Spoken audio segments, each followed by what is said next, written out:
दुष्ट आत्माओं के बंधनों को काट सकते हो इस तलवार से जो तुम्हारे मुंह में है। You can chop off the bondages of every demonic spirit. सालों से जो ट्यूमर है, आत्मा की तलवार काट सकती है उन ट्यूमरों को, उस आर्थराइटिस को, उस दिल के दौरे को, उस डिप्रेशन को, जो रात को नींद नहीं आती उसको। परमेश्वर का वचन कह रहा है मैंने अपने वचन तेरे मुंह में डाले हैं और तुझे अधिकारी बनाया है कि तू नाश कर दे, तू काट दे जो शैतान के काम है उन्हें। मैंने अपने वचन तेरे मुंह में डाल दिए कि स्वर्गों को मैं बो सकूं। आप स्वर्ग को बो सकते हो अपने जीवन में उन वचनों के द्वारा जो परमेश्वर ने आपके मुंह में डाले हैं।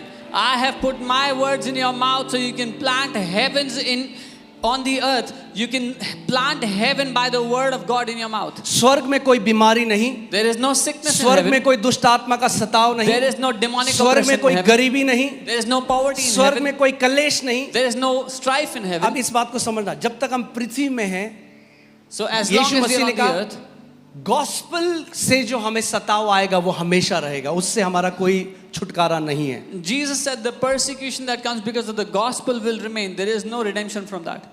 मगर कुछ ऐसी चीज हैं जो स्वर्ग में बांधी जा चुकी हैं जिनको आप पृथ्वी पे बांध सकते हो। But there are some things which have been bound in heaven, so you can bind them on the earth. यानी आप पृथ्वी में, आप अपने जीवन में स्वर्ग को प्लांट कर सकते हो, बो सकते हो उन वचनों के द्वारा जो परमेश्वर ने आपके मुंह में डाले। सो हर बार इस बात को मैं चाहता हूं, इस थीम को आप ध्यान से सुनना कि वचन कहां पर है? आपके मुंह में। So you can plant heaven on the earth. Remember this theme, by the word that is in your mouth. जब तक मुंह में नहीं है, Unless it's in your mouth, उनकी सामर्थ नहीं निकलेगी। their power will not come out. बढ़िया सा फ्रेम करके लगा दोगे घर में, कोई फर्क नहीं पड़ेगा। If you put a good frame of the word in your house, it will not make any difference. ठीक है, ऑल राइट। चलो तीसरा, Third verse. अब मूसा की मृत्यु हो गई और यहोशू को एक ऐसे देश में जाना है जहां पर दानव हैं जो उनसे बहुत गुना बड़े हैं हर एक चीज में। Now Moses has died and now Joshua has to lead the people into this land of promise where there are huge giants. जो 10 जासूस थे, जो 12 भेजे गए, उसमें से जो 10 जो उस गोत्र के लीडर्स थे, जब वो वापस आए तो उन्होंने क्या कहा? उन्होंने बुरी खबर दी और उन्होंने कहा कि हम तो टिड्डियों की तरह थे उनके सामने। Out of the 12 spies that went to spy in the land, when they came back, 10 of them, they gave a bad report and said we were like grasshoppers in their sight. 10 out of 12, that's 80%। 12 में से 10 लोग, 80% लोग बुरी खबर लेकर आए। they brought a bad report. दुख की बात यह है आज भी 80% जो पुलपिट है ना कलीसिया में, वो बुरी खबर का प्रचार कर रहे हैं। The sad thing is 80% of pulpits even today are preaching the bad news. वो 10 जासूस काफी थे 40 लाख इजरायलियों को कब्र में ले जाने के लिए। इसीलिए ध्यान दो किस पुलपिट की आवाज आप सुनते हो। Come on. Those 10 spies were enough to put 40 lakh people into the grave. So therefore carefully hear whose voice you hear.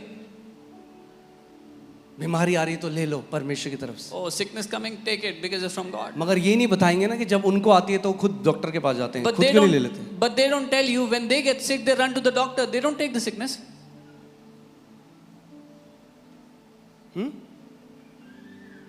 ध्यान दो Hear carefully क्या सुनते हो। what you hear. जितने इजरायलियों ने उनकी आवाज सुनी, Every Israelite that heard their voice, उन्होंने कहा हम कभी इस कनान के देश में नहीं जा सकते। they said they will never enter the land of Canaan. और बाइबल कहती है वो वहीं विल्डरनेस में मर गए। And the Bible records that all of them, they died in that wilderness. क्या ये परमेश्वर की इच्छा थी Was it God's will? कि 40 लाख इजरायली? तो फिर परमेश्वर धोखा, अगर परमेश्वर की इच्छा थी उन्हें मरुस्थल में मार देना तो फिर सबसे बड़ा धोखेबाज तो परमेश्वर है, क्योंकि वो उनसे ये कह के उन्हें मिस्र से निकाल के लाया कि मैं तुम्हें कनान में ले जा रहा हूं। Was it God's will to kill them all in the wilderness? If so, then God is the greatest deceiver because He told them that I will bring you out of Egypt and take you into the land of ये promise. Calvinist doctrine है कि जो हो रहा है वो परमेश्वर, बीमारी आ रही है तो ले लो, जो आ रहा है बीमारी तुम्हें कुछ सिखाने के लिए आई है। This is a Calvinist doctrine that if sickness is coming, take it. It has come to teach you something.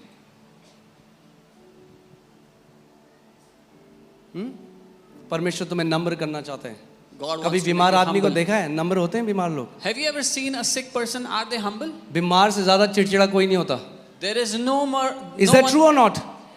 There's no one who's more irritated than a sick person.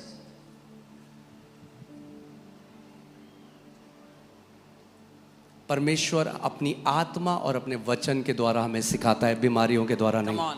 God teaches us through His Spirit and through His Word, not through sicknesses. Okay, so अब Joshua को जाना है ऐसी जगह जो शारीरिक रूप में इम्पॉसिबल है जाना। Now, Joshua has to go to such a place where it is impossible for them to go physically. तो परमेश्वर क्या करता है? So what the Lord does, परमेश्वर उसको वही चीज दे रहा है जो उसने यिर्मयाह और आइजाया को दी। the Lord gives them the same thing that He gave to Jeremiah and Isaiah. Joshua, this book of the law shall not depart from your mouth. यहोशू, व्यवस्था की ये पुस्तक तेरे मुंह से कभी ना उतरे. यहाँ पे हिंदी बाइबल ने बिंदी लगा दी, ये चित्त नहीं है, मुंह है। Here it's not your aware, it's not your mind, but it's your mouth. मुंह। यहोशू व्यवस्था की ये पुस्तक तेरे मुख से रुकने ना पाए, लगातार इसकी क्यों? क्योंकि जब आप लगातार वचन की घोषणा कर रहे हो, आत्मिक जहां में तलवारें निकल रही हैं, आपके मुंह से तलवारें निकल रही हैं। Joshua, this book of the Lord shall not depart from your mouth, because when you are speaking that word of God, there are swords coming out of your mouth in the spirit world. ये कौन सा आयत था? तीसरा। This is the Bible third says verse. out of the mouth of 2 or 3 witnesses a word is established. Bible कहती है 2 या 3 गवाहों के मुंह से हर एक बात स्थापित होती है. मगर और गवाही देंगे अभी आपको। We will give you tension more मत। witness. ओके, कि आपको दूसरा कुरिन्थियों 10:3 से 4 हम पढ़ेंगे। 2 Corinthians क्योंकि 10. यद्यपि हम शरीर में चलते फिरते हैं तो भी शरीर के अनुसार नहीं लड़ते। For though we walk in the flesh, we do not war according to the flesh. हम लड़ते हैं, We war बिल्कुल लड़ते हैं, मगर absolutely, शरीर के अनुसार नहीं लड़ते, but not according to flesh. आत्मा के अनुसार लड़ते हैं। We war according to the spirit. Okay, हमारी लड़ाई शरीर से नहीं, Our war is not with the flesh. क्योंकि हमारी लड़ाई के हथियार शारीरिक नहीं। For the weapons of our warfare are not carnal. इसका मतलब ये नहीं कि हथियार है ही नहीं। That does not mean that we do not have weapons. We have weapons, हमारे पास हथियार हैं, but they are not physical. लेकिन वो शारीरिक नहीं है. You cannot touch them with your hands. You cannot feel them with your body. अपने हाथों से उनको छू नहीं सकते, शरीर से उनको महसूस नहीं कर They are सकते. spiritual. ये आत्मिक है. Now the question comes, अब सवाल ये आता है कि कैसे चलाएं इन हथियारों को? By faith. The question comes, how do we use these weapons? विश्वास के By द्वारा. faith, these weapons get activated. विश्वास के द्वारा ये कार्यशील होते हैं. कितने लोगों को आज समझ में आ रही है जो मैं बात कह रहा हूँ? How many people understand what I'm saying? शैतान इसीलिए आपके मुंह से, इसीलिए तो इन टीचिंग्स के विरोध में है शैतान। That's वो why जल जाता है जब मसीह लोग, क्योंकि क्या हो रहा है देख रहे हो ना, लाखों लोग चंगे हो रहे हैं घरों में वचन बोल के। That's why the devil is against these teachings, and he gets roasted when believers start to पागल speak हो गया, the उसको word. समझ में नहीं आ रहा अब क्या करें। Lakhs of people वो are कह रहे हैं being healed. भैया साउथ कोरिया गया, अब इंडिया भी गया। The devil is saying, I lost South Korea, now अब I इंडिया have भी lost गया। India. I have lost hallelujah. India. क्योंकि अब धार्मिक मसीह नहीं, आत्मिक मसीह खड़े हो रहे हैं इस देश में। Because not religious but spiritual Christians are rising up in this nation now. Hallelujah, amen. अब सुनो, Now here, क्योंकि हमारी लड़ाई के हथियार शारीरिक नहीं, पर गढ़ों को ढा देने के लिए परमेश्वर के द्वारा सामर्थी हैं। but mighty in God for pulling down strongholds. Mighty, see, we say in the mighty name of Jesus, क्योंकि हम जानते हैं यीशु का नाम सामर्थी है। हम कहते हैं यीशु के महान नाम में, because we know the name of Jesus is mighty. Bible कह रही है as the name of Jesus is mighty, in the same way he has given you weapons that are mighty. जैसे यीशु का नाम सामर्थी है, वैसे ही परमेश्वर ने आपको सामर्थी हथियार दिए हैं. अभी आपने देखा ना, यूएस ने जो एक मिसाइल मारी, वो बंकर डिस्ट्रॉइंग मिसाइल है, वो नीचे जाती है जमीन में, वो क्योंकि बंकर अंदर बना देते हैं, तो उसके लिए भी एक वेपन है। वो मिसाइल अंदर तक जाती है गड्ढा करते हुए और वहां फटती है कि बंकर को नाश कर दे। तो जब शारीरिक ऐसा हथियार हो सकता है, परमेश्वर कह रहा है हमारे पास वो आत्मिक हथियार है जो माइटी है। जहां भी छुपा होगा ना वो शैतान, वहां जाएगा वो तीर और वहां नाश कर देगा उसको। The weapon